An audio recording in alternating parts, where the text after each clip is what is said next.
আসসালামু আলাইকুম। আমি Jaima Akter, national TV 0.1 news চ্যানেলে আপনাকে স্বাগত। শুরুতেই জানাবো আজকের গুরুত্বপূর্ণ আপডেট সংবাদগুলোর শিরোনাম। হরমুজ প্রণালীর নতুন সামুদ্রিক নিয়ন্ত্রণ এলাকা ঘোষণা করল ইরান।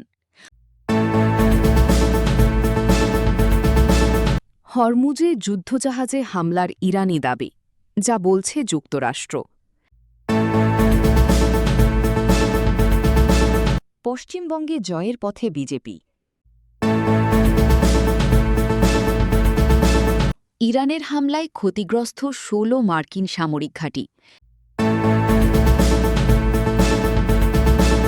পশ্চিমবঙ্গে পদ্ম ফুটেছে, বিজয়ের বার্তা মোদির। এই ছিল আজকের আলোচিত সংবাদ শিরোনামগুলো। এখন বিস্তারিত সংবাদে আসছি, তবে তার আগে অনুরোধ রইল প্রতিদিনের আপডেট সংবাদগুলো সবার আগে পেতে ভিডিওটিতে একটি লাইক দিয়ে চ্যানেলটি সাবস্ক্রাইব করুন এবং কমেন্টে জানিয়ে দিন আপনি কোন জায়গা বা কোন দেশ থেকে আমাদের সংবাদগুলো দেখছেন। হরমুজ প্রণালীর নতুন সামুদ্রিক নিয়ন্ত্রণ এলাকা ঘোষণা করল ইরান।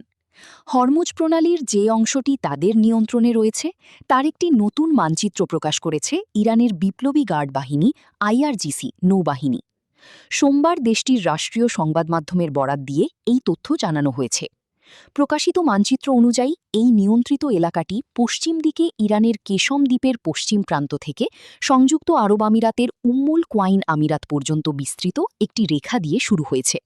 অন্যদিকে পূর্ব দিকে এই এলাকার সীমানা নির্ধারণ করা হয়েছে ইরানের মাউন্ট মোবারক থেকে সংযুক্ত আরব আমিরাতের ফুজাইরাহ আমিরাত পর্যন্ত একটি রেখা দ্বারা। তবে ইরানের দাবি করা এই নতুন নিয়ন্ত্রিত এলাকা আগের তুলনায় পরিবর্তিত হয়েছে কিনা এবং হয়ে থাকলে তার ব্যাপ্তি ঠিক কতটুকু সে বিষয়ে তাৎক্ষণিকভাবে নিশ্চিত হওয়া যায়নি। এর প্রতিক্রিয়ায় ইরানের খাতামুল আনাম্বিয়া সাল্লাল্লাহু আলাইহি ওয়াসাল্লাম কেন্দ্রীয় সদর দপ্তরের commander major general Ali Abdullahi বলেছেন, হরমুজ প্রণালীর নিরাপত্তা আমাদের নিয়ন্ত্রণে রয়েছে এবং যে কোনো চলাচল ইরানের সশস্ত্র বাহিনীর সমন্বয়ের মাধ্যমে হতে হবে। তিনি সতর্ক করে বলেছেন, কোনো বিদেশি সশস্ত্র বাহিনী, বিশেষ করে আগ্রাসী মার্কিন সেনাবাহিনী যদি হরমুজ প্রণালীর কাছে আসতে বা প্রবেশ করতে চায় তবে তাদের লক্ষ্যবস্তু বানানো হবে। হরমুজে যুদ্ধজাহাজে হামলার ইরানি দাবি, যা বলছে যুক্তরাষ্ট্র। হরমুজ প্রণালীতে মার্কিন কোনো যুদ্ধজাহাজে হামলা হয়নি বলে দাবি করেছে যুক্তরাষ্ট্র। মার্কিন সামরিক বাহিনীর সেন্ট্রাল কমান্ড সেন্টকম জানিয়েছে, যুক্তরাষ্ট্রের নৌবাহিনীর কোনো জাহাজে আঘাত হানা হয়নি। সামাজিক যোগাযোগ মাধ্যম এক্সে দেওয়া এক বিবৃতিতে সেন্টকম জানায়, মার্কিন বাহিনী প্রজেক্ট ফ্রিডম এবং ইরানি বন্দরগুলোতে নৌ অবরোধ কার্যকর করছে। এর আগে ইরানের সংবাদ সংস্থা ফার্স নিউজ স্থানীয় সূত্রের বরাত দিয়ে জানায়, ইরানের রেভলিউশনারি গার্ড কোরের আইআরজিসি সতর্কতা উপেক্ষা করার পর জাস্ক দ্বীপের কাছে একটি মার্কিন নৌবাহিনীর জাহাজে 2টি ক্ষেপণাস্ত্র আঘাত হেনেছে। এ ঘটনা এমন সময় সামনে এলো যখন যুক্তরাষ্ট্রের প্রেসিডেন্ট ডোনাল্ড ট্রাম্প ঘোষণা দিয়েছেন, সোমবার থেকে প্রজেক্ট ফ্রিডম শুরু হবে। মূলত এই প্রজেক্টের মাধ্যমে হরমুজ প্রণালীতে আটকে পড়া জাহাজগুলোকে নির্দেশনা দিয়ে নিরাপদে বের করে আনা হবে। পশ্চিমবঙ্গে জয়ের পথে বিজেপি। পশ্চিমবঙ্গ বিধানসভা নির্বাচন 2026-এর ফলাফল গণনায় এক অভাবনীয় রাজনৈতিক পালাবদলের ইঙ্গিত পাওয়া যাচ্ছে।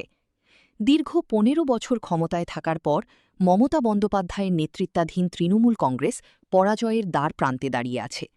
সবশেষ পাওয়া তথ্য অনুযায়ী প্রধান বিরোধী দল বিজেপি এককভাবে 205 আসনে জয় পেয়ে ম্যাজিক ফিগার 148-এর অনেক উপরে অবস্থান করছে।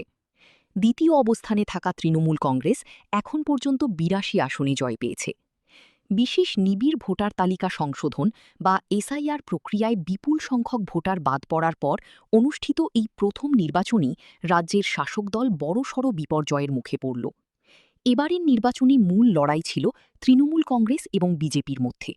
মুখ্যমন্ত্রী মমতা বন্দ্যোপাধ্যায়ের একসময়ের ঘনিষ্ঠ সহযোগী এবং বর্তমানে বিধানসভার বিরোধী দলনেতা শুভেন্দু অধিকারী এই নির্বাচনী বিজেপির প্রধান মুখ হিসেবে আবির্ভূত হয়েছেন। গত নির্বাচনে নন্দীগ্রামে মুখ্যমন্ত্রীকে পরাজিত করার পর এবার তিনি মমতার খাসতালুক বলে পরিচিত ভবানীপুর কেন্দ্রে সরাসরি লড়াই করে আলোচনার কেন্দ্রবিন্দুতে রয়েছেন। বিজেপি এবং তৃণমূল ছাড়াও এই লড়াইয়ে বাম কংগ্রেস জোট এবং তৃণমূলের বহিষ্কৃত বিধায়ক হুমায়ুন ইরানের হামলায় ক্ষতিগ্রস্ত ১৬ মার্কিন সামরিক ঘাঁটি। সিএনএনের এক প্রতিবেদনে দাবি করা হয়েছে, যুক্তরাষ্ট্র ও ইসরায়েলের সঙ্গে চলমান সংঘাতে ইরান মধ্যপ্রাচ্যের ৮টি দেশে অন্তত ১৬টি মার্কিন সামরিক ঘাঁটিতে হামলা চালিয়েছে। এর মধ্যে কয়েকটি ঘাঁটি এতটাই ক্ষতিগ্রস্ত হয়েছে যে সেগুলো আর ব্যবহারযোগ্য নেই। স্যাটেলাইট ছবি এবং যুক্তরাষ্ট্র ও উপসাগরীয় দেশগুলোর সূত্রের তথ্য বিশ্লেষণ করে এই প্রতিবেদন তৈরি করা হয়েছে। এতে বলা হয়, মধ্যপ্রাচ্যে যুক্তরাষ্ট্রের সামরিক উপস্থিতির বড় অংশই ইরানি হামলার লক্ষ্যবস্তু হয়েছে। কিছু সূত্রের মতে ক্ষতির পরিমাণ নিয়ে ভিন্ন ভিন্ন মূল্যায়ন পাওয়া গেছে। কয়েকটি ঘাঁটি এতটাই ধ্বংস হয়েছে যে সেগুলো স্থায়ীভাবে বন্ধ করার বিষয়ে বিবেচনায় আছে। তবে কিছু স্থাপনা কৌশলগত কারণে মেরামতের পরিকল্পনাও চলছে। স্যাটেলাইট চিত্রে আরও দেখা যায়, ইরানের হামলার প্রধান লক্ষ্য ছিল উন্নত রাডার ব্যবস্থা, যোগাযোগ প্রযুক্তি এবং যুদ্ধবিমান। এসব সরঞ্জাম অত্যন্ত ব্যয়বহুল এবং দ্রুত প্রতিস্থাপন করা কঠিন। একটি সূত্র দাবি করেছে, ইরান এমন জায়গাগুলোতেই বেশি আঘাত করেছে যেখানে যুক্তরাষ্ট্রের সবচেয়ে বেশি আর্থিক ক্ষতি হতে পারে, বিশেষ করে রাডার ব্যবস্থা, যা এই অঞ্চলে অত্যন্ত গুরুত্বপূর্ণ ও সীমিত সম্পদ। এদিকে মার্কিন পেন্টাগনের এক কর্মকর্তা জানিয়েছেন, এখন পর্যন্ত এই সংঘাতে যুক্তরাষ্ট্রের প্রায় $25 বিলিয়ন খরচ হয়েছে। তবে অন্য একটি সূত্রের মতে প্রকৃত খরচ $40 থেকে $50 বিলিয়ন মধ্যে হতে পারে। বর্তমানে সাময়িক যুদ্ধবিরতি থাকলেও পরিস্থিতি পুরোপুরি শান্ত হয়নি।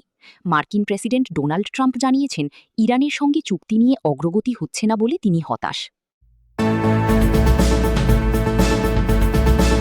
পশ্চিমবঙ্গে পদ্ম ফুটেছে, বিজয়ের বার্তা মোদির। পশ্চিমবঙ্গ বিধানসভা নির্বাচনে ভারতীয় জনতা পার্টির বিজেপির বিশাল জয়ের পর সামাজিক যোগাযোগ মাধ্যমে রাজ্যবাসীকে অভিনন্দন জানিয়েছেন ভারতের প্রধানমন্ত্রী নরেন্দ্র মোদি। সোমবার ৪ মে নির্বাচনের ফলাফল ও গণনার প্রবণতায় বিজেপির বিপুল ব্যবধানে এগিয়ে থাকার পরিপ্রেক্ষিতে তিনি এই প্রতিক্রিয়া ব্যক্ত করেন। মোদি তার বার্তায় বলেন, পশ্চিমবঙ্গে পদ্ম ফুটেছে। ২০২৬ সালের পশ্চিমবঙ্গ বিধানসভা নির্বাচন চিরস্মরণীয় হয়ে থাকবে। জনগণের শক্তির জয় হয়েছে এবং বিজেপির সুশাসনের রাজনীতি জয়লাভ করেছে। আমি পশ্চিমবঙ্গের প্রতিটি মানুষের কাছে মাথা নত করছি। তিনি আরও বলেন, জনগণ বিজেপিকে এক অভাবনীয় ম্যান্ডেট দিয়েছেন। আমি তাদের আশ্বস্ত করছি যে আমাদের দল পশ্চিমবঙ্গের মানুষের স্বপ্ন ও আকাঙ্ক্ষা পূরণে সম্ভাব্য সবটুকুই করবে। আমরা এমন একটি সরকার উপহার দেব যা সমাজের প্রতিটি স্তরের মানুষের মর্যাদা ও সুযোগ নিশ্চিত করবে। পশ্চিমবঙ্গ বিধানসভা নির্বাচন ২০২৬-এর ফলাফল গণনায় এক অভাবনীয় রাজনৈতিক পালাবদলের ইঙ্গিত পাওয়া যাচ্ছে। দীর্ঘ ১৫ বছর ক্ষমতায় থাকার পর মমতা বন্দ্যোপাধ্যায়ের নেতৃত্বাধীন তৃণমূল কংগ্রেস পরাজয়ের দ্বারপ্রান্তে দাঁড়িয়ে আছে। সবশেষ পাওয়া তথ্য অনুযায়ী প্রধান বিরোধী দল বিজেপি এককভাবে ২০৫ আসনে জয় পেয়ে ম্যাজিক ফিগার ১৪৮-এর অনেক উপরে অবস্থান করছে। দ্বিতীয় অবস্থানে থাকা তৃণমূল কংগ্রেস এখন পর্যন্ত ৮২ আসনে জয় পেয়েছে। বিশেষ নিবিড় ভোটার তালিকা সংশোধন বা এসআইআর প্রক্রিয়ায় বিপুল সংখ্যক ভোটার বাদ পড়ার পর অনুষ্ঠিত এই প্রথম নির্বাচনেই রাজ্যের শাসক দল বড়সড় বিপর্যয়ের মুখে পড়ল। এবারের নির্বাচনী মূল লড়াই ছিল তৃণমূল কংগ্রেস এবং বিজেপির মধ্যে। মুখ্যমন্ত্রী মমতা বন্দ্যোপাধ্যায়ের একসময়ের ঘনিষ্ঠ সহযোগী এবং বর্তমানে বিধানসভার বিরোধী দলনেতা শুভেন্দু অধিকারী এই নির্বাচনে বিজেপির প্রধান মুখ হিসেবে আবির্ভূত হয়েছেন। হরমুজ প্রণালীর নতুন সামুদ্রিক নিয়ন্ত্রণ এলাকা ঘোষণা করল ইরান। হরমুজ প্রণালীর যে অংশটি তাদের নিয়ন্ত্রণে রয়েছে তার একটি নতুন মানচিত্র প্রকাশ করেছে ইরানের বিপ্লবী গার্ড বাহিনী আইআরজিসি নৌবাহিনী। সোমবার দেশটির রাষ্ট্রীয় সংবাদ মাধ্যমের বরাত দিয়ে এই তথ্য জানানো হয়েছে। প্রকাশিত মানচিত্র অনুযায়ী এই নিয়ন্ত্রিত এলাকাটি পশ্চিম দিকে ইরানের কেশম দ্বীপের পশ্চিম প্রান্ত থেকে সংযুক্ত আরব আমিরাতের উম্মুল কোয়াইন আমিরাত পর্যন্ত বিস্তৃত একটি রেখা দিয়ে শুরু হয়েছে। অন্যদিকে পূর্ব দিকে এই এলাকার সীমানা নির্ধারণ করা হয়েছে ইরানের মাউন্ট মোবারক থেকে সংযুক্ত আরব আমিরাতের ফুজাইরাহ আমিরাত পর্যন্ত একটি রেখা দ্বারা। তবে ইরানের দাবি করা এই নতুন নিয়ন্ত্রিত এলাকা আগের তুলনায় পরিবর্তিত হয়েছে কিনা এবং হয়ে থাকলে তার ব্যাপ্তি ঠিক কতটুকু সে বিষয়ে তাৎক্ষণিকভাবে নিশ্চিত হওয়া যায়নি। এর প্রতিক্রিয়ায় ইরানের খাতামুল আনাম্বিয়া সাল্লাল্লাহু আলাইহি ওয়াসাল্লাম কেন্দ্রীয় সদর দপ্তরের commander major general Ali Abdullahi বলেছেন, হরমুজ প্রণালীর নিরাপত্তা আমাদের নিয়ন্ত্রণে রয়েছে এবং যে কোনো চলাচল ইরানের সশস্ত্র বাহিনীর সমন্বয়ের মাধ্যমে হতে হবে। তিনি সতর্ক করে বলেছেন, কোনো বিদেশি সশস্ত্র বাহিনী, বিশেষ করে আগ্রাসী মার্কিন সেনাবাহিনী, যদি হরমুজ প্রণালীর কাছে আসতে বা প্রবেশ করতে চায়, তবে তাদের লক্ষ্যবস্তু বানানো হবে।